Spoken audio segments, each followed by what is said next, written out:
Back here on the Cover 3 podcast, live on CBS Sports Network. Well, this Saturday, big time on CBS is going to focus on West Lafayette, Indiana, where Penn State is going to be putting its Big Ten title and college football playoff hopes on the line against a program that does have quite a history of playing spoiler.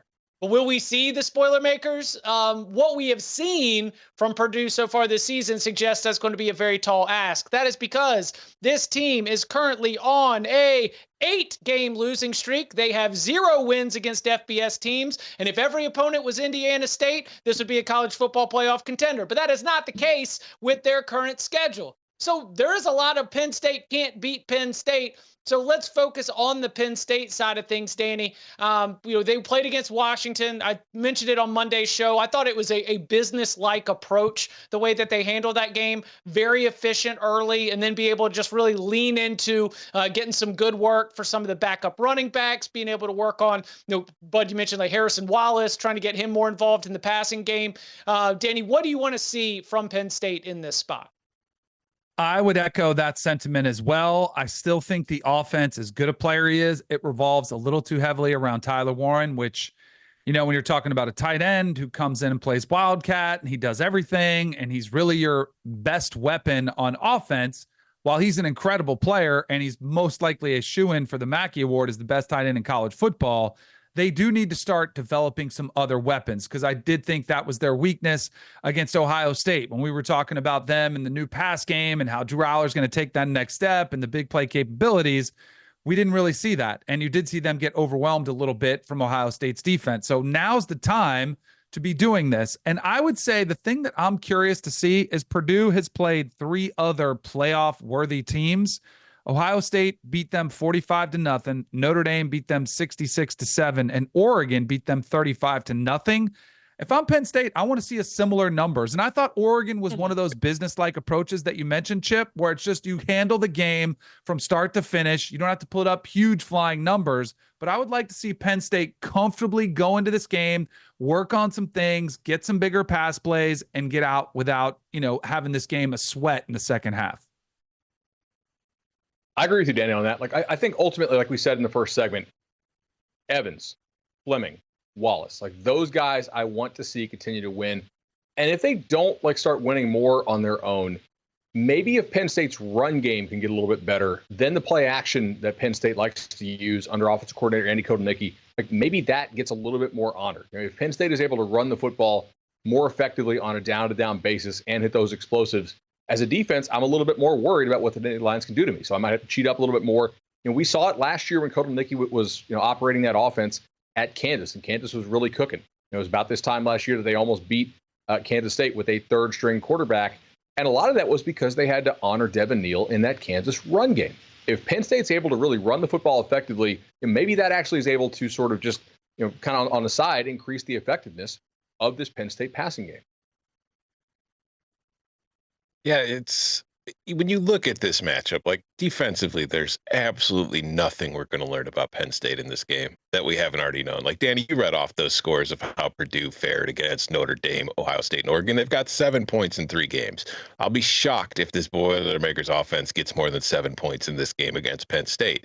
To me, I'm going into this just trying to see what kind of kinks Penn State can work out. And Bud, you mentioned it a little bit too. The run game for Penn State, which was something that was very strong early in the season, in recent weeks has kind of dissipated and dropped off. And I'm wondering if they will be able to get some of that back, because in those games against teams like Notre Dame, Purdue got run over. This is not a very good defense, but the Irish ran all over them. They haven't allowed fewer than 122 yards rushing in any game against an FBS team, and everybody has scored at least 2 touchdowns on them. So I look at this Penn State run game. First 5 games of the season, they were averaging 0.19 EPA per rush, and they had an explosive rate of 15.6% on the ground. The last 4 games, those numbers have dropped significantly to 0.08 EPA per play and a 6.5% explosive rate on the ground. So you look at this matchup, yeah, there are a lot of questions we still have to answer as far as Penn State's passing game, particularly at the receiver spot. But overall, they still have been an explosive passing offense. It's just they've done it through their tight ends and their running backs. but will they be able to just solidify this run game to at least get that figured out? Not because they're going to need it to beat Purdue, but just to get it going again as they finish the season if they're going to get to the college football playoff. Because if they've been running the ball the way that they have in the last month, once they get to the playoff, they're not going to have much of a chance to succeed, even if the receivers do play better in those games. So for me, this is kind of like a spot where if I'm Penn State, I'm trying to work some kinks out, get some things right, and start finding some success again. And I think that needs to happen on the ground. Yeah, the game within the game right here, if you're watching or paying attention at my favorite sports book where I make every moment more, Purdue team total at 10.5. Tom says he's going to be surprised if they get 7. I see 3.5 points worth of value. That's all I'm saying here is we might have some opportunities there. Tom, what did you see against Ohio State? Because here's the thing, Purdue is going to be dealing with body blow. I mean, that is so tough that you just had put in a sleeper hold against the Buckeyes defense. And now you're trying to get up off the mat and find something against an equally violent Penn State defense. I mean, I think back to the first half where they were moving the ball a little bit on the ground. I mean, Maccabee's a good player. They had a better offensive line, a better quarterback, and more weapons at wide receiver. We'd see him be able to get a lot more explosiveness. But, where will Purdue turn? If you're in that coaches meeting trying to figure out something that you could do, what has Purdue done well enough that you would think you could try to lean on or call on in this uphill battle? Oh, man. What has Purdue done well enough? Whoa, we are really going to be digging the bottom of the barrel here. Honestly, defensively, I have been very vocal about my feelings of the style of defense that Purdue plays. I think Ryan Walters has brought the same defense that he had success with at Illinois. It's just he had players at Illinois that were capable of executing this defense. And I just don't think Purdue has those guys. But when you look at the numbers, the bright spot for this Purdue defense is when they do get pressure on opposing quarterbacks in the passing game, they have some level of success, not like at a high level of success, but at least an average level of success, which is way better than they are when they don't get pressure, because when they don't pressure a quarterback in the passing game, they have little to no hope of getting any kind of stop. They're going to give up the completion. They're going to give up the first down, and they'll be lucky if the first down is the only thing they give up. So if I am Purdue and I'm trying to figure out how I've had a chance to win this game, I know I'm not going to be able to score a ton of points with my offense against this defense, because even good offenses have struggled to move the ball against the Penn State defense. It's the same simple formula for an upset that we've seen time and time again. I'm going to have to force turnovers and shorten the game. And if I'm going to force turnovers, I'm going to need to do it by getting pressure on Drew Aller and forcing him into making mistakes, because that is another area that Penn State's offense we have seen in recent weeks take a turn for the worse. In the first 5 games of the season, Penn State turned the ball over on 5.7% of its possessions. That's up to 15.4% in its last 4 games. They have gotten a lot more loose with the ball. It wasn't just the USC game. It has been a problem in other games since then. So if I'm the Boilermakers, that's really my only realistic shot here. Get to the quarterback.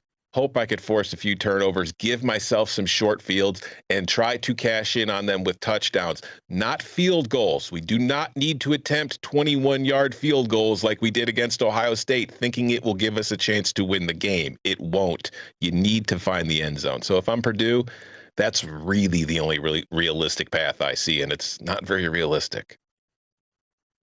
Yeah, I don't know that I see a super realistic path outside of what Tom outlined. I will give Purdue credit for being realistic about things. And I think when they are massive underdogs in these games, they have taken to play really slow. And look, if I'm Ryan Walters, clearly I'm trying to finish out this season. There's no doubt about that. But I'm also concerned about my long-term future at the program. How is my recruiting class coming together? How is our transfer portal class going to come together? Am I going to make any assistant coaching staff changes in the offseason? And part of that is there is a real difference between losing to an Ohio State by 20 or 30 or by 50, okay? And the best way to lose by 50 is to play fast and give Ohio State a lot of chances to score on you. If you hold the ball, play slow, much like a similar team, right? Newer coaching staff, quarterback gets hurt. I'm talking about Mississippi State there in the SEC. They have taken to playing very slow when they are big-time underdogs, as Purdue was last week and is this weekend. So image management actually is a real thing here. And that's not saying they're not trying to win the game, because luckily for them, playing slowly is the best way to actually win this game as well. But I think that's pretty smart on their part, because they used to be a tempo team and now they're not. Oh boy.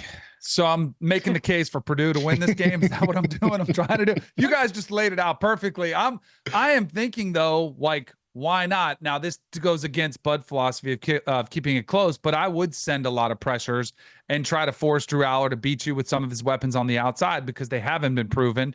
Obviously, you want to try to take away Tyler Warren, which is easier said than done, but I would probably take more risks on the defensive side of the ball, see if you can force a turnover. And then on the offensive side of the ball, I do think I totally agree with you guys, slowing the game down. Like, that's your best chance to slow it down. I also like what I've seen from Ryan Brown, the freshman quarterback who Tom obviously saw a lot of in that Illinois game, which they took them to overtime. He also played a lot against Northwestern, more on the ground as sort of a running option. So I wouldn't be surprised if you start sprinkling him in more, at the quarterback position, getting Hudson Card, a little reps, and then getting Brown in as well, just to kind of try to keep Penn State's defense from pinning their ears back and just teeing off on Hudson Card.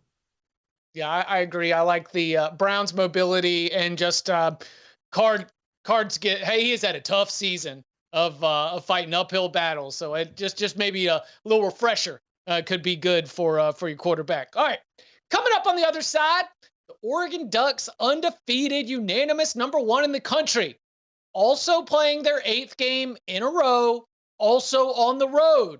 Are the Ducks on upset alert? We'll get into all that and more next.